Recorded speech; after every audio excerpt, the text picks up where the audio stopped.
What's going on, guys? Welcome to episode Fellow auto 262 detailers, welcome to the show Auto that Detailing features Podcast. interviews I'm with Jimbo, today's your most host. successful auto detailers. Always. This is the And Auto this Detailing week Podcast. is Here's your gonna be host, a little Jimbo bit of a shorter Balaam. episode. It's just going to be me and you because I've had a crazy month. As you are listening to this is mid-December. We're gearing up for Christmas 2016, which is insane. But to add into all of that, my family and I decided to pull off a move right before Christmas, which has been interesting with 3 small kids. So over the past 2 weeks, I've slowly been moving into this new house that we're getting, and all that is all great. But what's been happening is that I haven't had adequate time to dedicate towards this podcast. I've had a lot of guests and a lot of things that I'm lining up for next year. So 2017 is going to be ginormous for the podcast. I honestly feel like 2017, and just a little quick update with the podcast. I'm really excited for 2017. I finally feel like after 2.5 years of doing this podcast, I'm truly at the very beginning of where my vision for this podcast and beyond the podcast and my life and my detailing business, I truly feel like I'm finally at the beginning of where that vision is going to take me. A lot of that vision I shared on Matt Mormon's podcast, the Dialed In podcast, that if you scroll down to, I think it's episode 258 or 259, not 100%, but I really lay out that whole vision that I have for this podcast, my life, and how we can all work together for that. But in the midst, and this is what I want to talk about today, in the midst of this crazy chaos of moving, and I literally packed up my whole entire house and moved it to the new house. I would say 85 to 90% by myself, solo. And I had to do that while having a family, 3 young kids and a wife, and not having that fall apart. Running a business that I'm the sole operator of. This podcast and all these other things. And I don't want to go on this braggadocious, like, look at all these things that I can do and look how great I am, because that's not really the purpose of this podcast, nor is that what you want to hear about. But I know what you want to hear about is the nitty-gritty, the day-to-day of, like, hey, how do you do this and have it run efficiently and smoothly without, literally getting no sleep, and that's part of it, is you get a lot less sleep. But honestly, how do you continue to run a really smooth operation business-wise, but also a really smooth operation at home, and this work-life balance that everyone talks about, and then on top of that, friendships and exterior relationships, as well as like business deals. So business deals that I'm working on for 2017, all that. By the way, one thing that is really cool that I was working on is a while back I had Mike Phillips from Auto Geek on the podcast, and he talked about in January 2017, it's mid to late January, it's around the 20th, 21st, something like that. He was going to be at the not the LA Auto Show, but it is a car show at the LA Convention Center. It's slipping, the title of it is slipping my mind right now. I think it's like the LA Classic Car Show or something like that. Anyway, it's really cool. Wayne Carini, Mike Phillips, Chris Jacobs, Chip Foose, a lot of these big name guys from the Velocity channel are going to be there, as well as Mike Phillips. Anyway, I reached out to this company that's holding the car show. It's a classic car show at the LA Convention Center, and they gave me 3 tickets. These are 3 general admission tickets, and so they told me to pass them on to you. So they're completely free general admission tickets that 3 of you will get. What I want you to do, and I wasn't really planning on doing this, but what I want you to do is, if you could be in the LA area around the 20th of January 2017, send me an email or a Facebook message. That's Jimbo at autodetailingpodcast.com or Jimbo Balaam Auto Detailing Podcast, however you want to send me a message on Facebook. And the first 3 people, and if there's more than 3, I'll try to get more tickets, but the first 3 people that can be in the LA area to go to the LA Convention Center around the 20th of January. And if you need the exact dates, just type that in your message and I will get you the exact dates. But I have some free tickets, so that's cool. So deals like that I have going on behind the scenes, a few other things that you guys will see come in 2017 for the podcast. So I have those deals in the works, breakfast meetings, lunch meetings, dinner meetings, all this crazy stuff going on. But how do I run it effectively? And so that's what I want to share today, the 3 tips, the 3 productivity hacks that you can implement in your life, that whether you're an enthusiast, driveway detailer, whatever, wherever, and this goes beyond detailing into life. So what are the 3 productivity hacks that I have utilized and relied on heavily during this time? So let's get into it. Number 1, Google Calendar. Now there's iCal, there's all these other, there's a physical calendar that I think is the worst idea ever. If you're still relying on a physical pen and paper calendar, come on. Like, honestly, it's 2016, get with it. That is a huge vulnerability of having a paper and a pen that you're relying on, and extremely inefficient. So implement something like Google Calendar. What I like about all 3 of these productivity hacks is that they can be accessed from anywhere in the world, any computer, any phone, any tablet, any device that is connected to the internet or has some sort of internet connectivity, you can access, and it will look the same as if you were on your own device. So how it looks on your personal cell phone would look the same as if you were in the middle of nowhere, happened to get internet, and you were using your friend's tablet. It would be the exact same. So Google Calendars, that's what I love about that. And here's where the physical calendar falls short, is if you leave it somewhere, you lose it, you're completely screwed. Google Calendar, everything's there. You could set reoccurring appointments, which is what I love. You could sync it with your wife if you have kids and doctor's appointments, soccer games, ballerinas, ballets, sorry about that cough, any of that. You could sync it so you could have a family calendar, you could have a personal calendar, and that way you have everything laid out. You could be super organized with your time. You could be efficient, effective. Those reoccurring appointments are huge. And yeah, so when clients, like what was happening with me, is that I was in the middle of this move and my brain is just like, okay, we have a problem, being we have a ton of boxes that need to be moved from point A to point B, and let's solve that problem. Solving that problem would include packing the boxes up in a truck, moving them to the other side of town, or in my case, like 2 streets. So what was happening was clients were texting me, but my headspace was off, and so I wasn't there to like think about my schedule and what I had going on. So I had to rely solely on my Google Calendar to tell me what I had going on this coming week.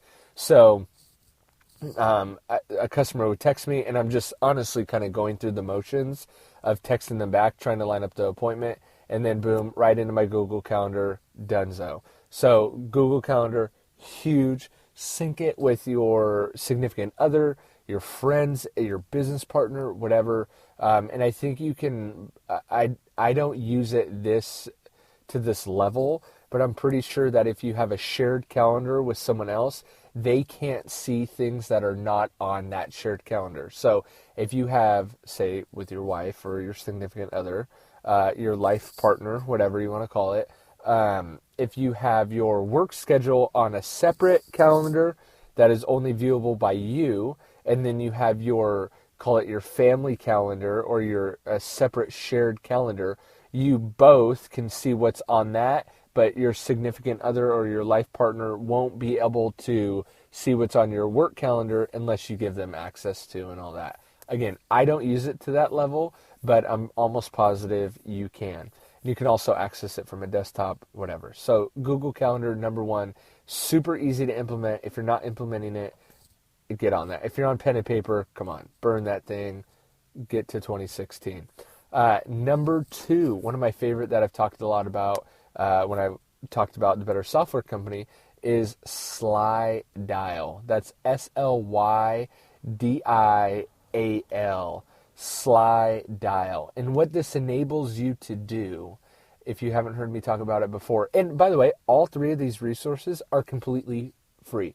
I take that back as I said that. SlyDial, it's like 5 cents a call or 10 cents a call or something ridiculously cheap. So, but Google Calendars is free, and then the third one I'm going to talk about is totally free too, unless you want to upgrade, but I use the free version. So, SlyDial enables you to record a voicemail or a voicemail message for someone and drop it in their inbox without dialing, dialing. So they don't get a missed call, they just get your voicemail. So what that enables you to do is return people's call without, say you don't have time to sit there and talk with them on the phone, you can use SlyDial, drop a voicemail in their mailbox, and then, so you've essentially returned the call. They think that you've just, their phone wigged out or whatever, and they missed your call. But at least the point is that you're keeping that line of communication open. You're just doing it in a way that's avoiding having to get them on the phone and risk having a long conversation when you don't want to have that. So this can pertain to a detailing business, or it can go way beyond that to people that you don't really want to catch on the phone. So how I was using that is when I was taking loads, when I was moving separate loads from one place to the next, if I had a couple missed calls or a couple people that I had to return their call from the night before, what I would do is I literally moved like 3 minutes away from one place to the next. It's probably under 3 minutes. There is one signal involved, so if I got the green light through the signal, it'd probably be 2 minutes. It's literally 2 stop signs and a signal from where I live. So not a ideal time to have a 15-20 minute conversation with a client. So what I would do if I had to return a call, I would use SlyDial, drop a voicemail message in their voicemail box. That would trigger them to know that I called them back. Sometimes the people call you back right then because they think that they missed your call, whatever. Now you could return people's calls later at night and drop voicemails, and they probably wouldn't mind because they thought you called earlier in the day. It really gives the people that you're calling the impression that their phone just messed up and you're getting the voicemail later, like is not too uncommon for happening anyway. So SlyDial is a great way to again, keep that line of communication open between you and your customer without risking catching them on the phone if you don't have time. Now, you cannot use SlyDial and call someone and get them on the phone. It is strictly to get straight to someone's voicemail. So it blocks out all the ringing and boom, right into their voicemail. Another one to check out. And the last one that I really, really, really, really, really love, and I've used it for a super long time now, is Evernote. Evernote. Evernote. Oh, man. Evernote is like the Notes app on an iPhone, except completely different. So Evernote is exactly in the name. It is a note forever. It is a free platform. Again, they have a desktop version, a tablet version, and a phone version, an app. I use the app quite a bit, mainly all the time. Few key features that I really like about it. So it is basically a digital notepad plus so much more. So you can take pictures of receipts and save them. You can take voice memos and save them. You can make to-do lists and save them. You can take just regular notes and save them. And it is a beautiful UI or a user interface. It is beautiful. The app is amazing. I use it for everything because it's fully searchable. So, you say, for example, you go do a customer's car and you're taking a bunch of notes on their car, blah, blah, blah, blah.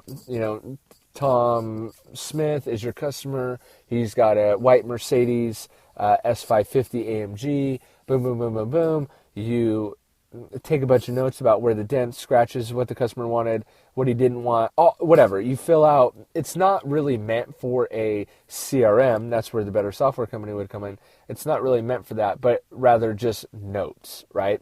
So, but here's where I love it, is that you take all these notes for, customer Tom Smith or whatever, and then 3 months down the line, this random dude, Tom Smith, calls you, says you did an evaluation on his car or whatever, and you have your Evernote. You could literally search Tom, and that note from 3, 6, 9, 15 years ago, if you're using Evernote, would pop right up. Boom, you found it. You could type in Smith. You could type in a word from the document itself, S550. It would pop up. So having a fully searchable notebook database is amazing. And I use this more so for personal life than detailing life or business life. But here's where it comes in huge. So you get a receipt for an appliance that you just bought, and it's like the receipt is like humongous, right? It's like 20 feet long. Well, what I like to do is, or any receipt, say you buy a shirt and you're not sure if you like it, but you're afraid you're going to lose the receipt. Well, you can literally take a picture of it, save it in your Evernote, title the document like green shirt I bought at Nordstrom's, whatever. Title it that, and at any time you need to pull up that receipt, it brings up not only the picture of the receipt, but it essentially scans the receipt and almost does like a digital copy of that receipt. It's amazing. So Evernote is huge there, and literally I just scratched the surface on the possibilities of Evernote. But that's where, for example, when I have podcast episode ideas as well, that's where I'll type it in. Or when I was developing my Google AdWords course, autodetailingpodcast.com/Google, when I was developing that, that's where I took all the notes on what I wanted to include into that. Any partnership idea, any email that gets sent to me, that's a possible collaboration, partnership, document, contract, cease and desist letters, when I'm moving and I'm dealing with landlords and contracts and all that stuff gets wrapped up into my Evernote. So I can search, the cease and desist letter from city XYZ that was sent to me in 2013. Boom, pops right up. I can do the document that I did my 30-day notice in my last rental, boom, pops right up. Literally anything. And the best part is that the document in which you are saving is fully searchable. I mean, it's amazing. And then you could have different subfolders of stuff. So what I have is like a Jimbo's Auto Detailing folder. All my personal business stuff goes in there. I call it the ADP, or the Auto Detailing Podcast folder. Boom, all my Auto Detailing Podcast contracts, anything goes in there. Collaborations, emails, everything goes in there. That's important, not literally everything. And then I have a personal folder. So, the doctor gives you a note and says, hey, this is very important. Don't lose this, whatever. Boom, in there. If you want to use it for personal stuff like wills and all that kind of, any kind of digital documentation that you want safely secured, that would be ideal for. And I just thought of another number 4 that I'll leave you with, because obviously I can't stop talking. I was going to do a 10-minute episode, and we're going on over 20 minutes. So the last one that I would highly suggest, again, free, unless you want the mobile app, and that is a password protector and password saver. So you can, as we live more and more in this digital age and we have multiple passwords across multiple sites, and they all want you to have like 2 uppercase letters, 1 number, and 1 symbol. And so, you got to remember this password that's just an insane concoction of symbols, numbers, and letters, and capital, lowercase, all this crazy stuff. These passwords are just becoming really difficult to remember. I remember back in the day that the password to one of my old email addresses was literally zipper. That was it. And it was cool. And it worked, and I always remembered it. But now it's like, capital U, lowercase m, 1, 2, 3, 4, question mark, exclamation mark. Just crazy. So what I implemented was LastPass. So that's LastPass.com. LastPass. You can store all your username and password information for each individual site on that. Again, completely free. And what it'll do is autofill for you when you go to that site, if you choose to. So you want to log into your Facebook and have your username and password automatically fill so you don't have to remember it ever again. Boom, LastPass will do that for you. But not only that, and none of this is paid, by the way. These are just resources that I use and utilize literally day to day. Because stuff like the autodetailingpodcast.com back end of the website, the username and password is so crazy that I couldn't even begin to tell you what the first letter of either one of those are, because I honestly have no idea. I don't know what my username and password are for the back end of any of the websites that I own, because I utilize LastPass so heavily. But not only that, they will also, and it's all encrypted and crazy security, so you don't have to worry about that. Not only will it store your username and passwords and autofill for that, but it'll also, you can save your credit card information, and it'll autofill when you need to fill in your credit card information on websites if you're making purchases, which can be dangerous. And it'll also have a form fill section that you can, those forms that you're like first name, last name, address, shipping address, all that, date of birth, all that stuff. You can set it within LastPass, and each time you get to a form fill on a website, it'll ask you, you could literally just hit the LastPass thing and it'll fill in the form for you completely. You'll never have to fill out another online form ever again if you choose to. So I hope you utilize at least one of those in your day-to-day life and they make you more efficient. If that's the case and you're either currently using any of those that I've mentioned or you're hearing about them for the first time, reach out to me. Let me know how they've changed your life. Of course, you can go to autodetailingpodcast.com. You can get to my Facebook page, my YouTube channel, all that through autodetailingpodcast.com. That is really my online hub for everything I'm trying to do online. But definitely reach out to me. I love getting your messages, your Facebook messages, your emails, all that stuff.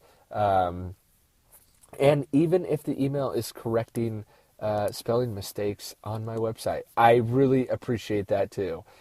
Because obviously my strong suit is audio, not spelling. But I appreciate you guys wanting to make me a better person, just like I'm trying to make you a better detailer. And I will catch you next week on episode 263 of the Auto Detailing Podcast. Hope you guys enjoyed that one. Thanks for listening to another episode of the Auto Detailing Podcast. Head on over to autodetailingpodcast.com for full show notes and links of everything that we've talked about today. And don't forget to check out our resources page for a direct link to all the products talked about not only on today's episode, but that I use in my day-to-day detail business. They have direct links so you can purchase and get free shipping right from that page. That's autodetailingpodcast.com. We'll see you on the next episode.